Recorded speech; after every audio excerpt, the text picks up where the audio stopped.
लाखों उम्मीदों के साथ सड़कों पर उतरे छात्र, उनके गूंजते हुए नारे और फिर एसएससी का झुकना।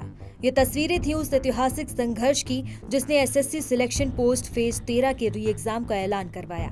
लगा जीत मिल गई है, न्याय हो गया है, लेकिन क्या ये वाकई छात्रों की जीत थी या किसी बड़े धोखे की शुरुआत?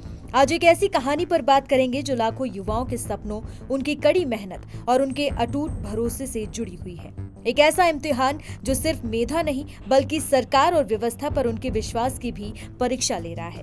बात कर रहे हैं एसएससी सिलेक्शन पोस्ट फेज 13 री एग्जाम की, जहां छात्रों को लगा कि उनकी जीत हुई है, पर अफसोस ये जीत एक नए संग्राम की प्रस्तावना बन गई। याद है आपको, कुछ हफ्ते पहले 24 जुलाई से 2 अगस्त के बीच हुए एसएससी फेज 13 के एग्जाम ने हजारों छात्रों की सांसें अटका दी थी।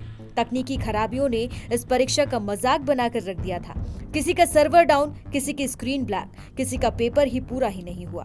वो तस्वीरें, वो शिकायती आवाजें अब भी हमारे कानों में गूंजती हैं। लेकिन हमारे युवा हार मानने वाले नहीं हैं। दिल्ली के रामलीला मैदान से लेकर सोशल मीडिया तक शिक्षकों और छात्रों ने मिलकर ऐसी हुंकार भरी कि एसएससी को झुकना ही पड़ा।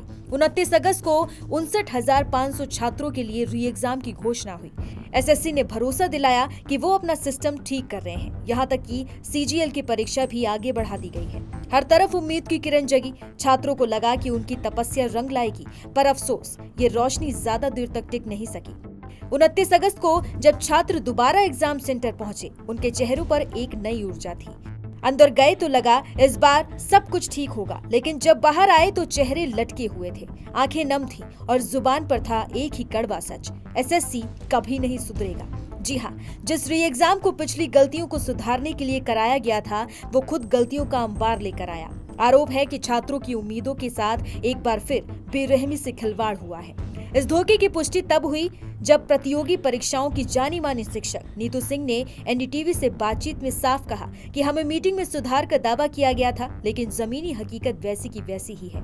उनका दर्द साफ था, गलती एसएससी की है और सजा छात्र भुगत रहे हैं। ग्रेटर नोएडा से लेकर देश के दूर दराज के सेंटर्स तक कहानी एक जैसी थी।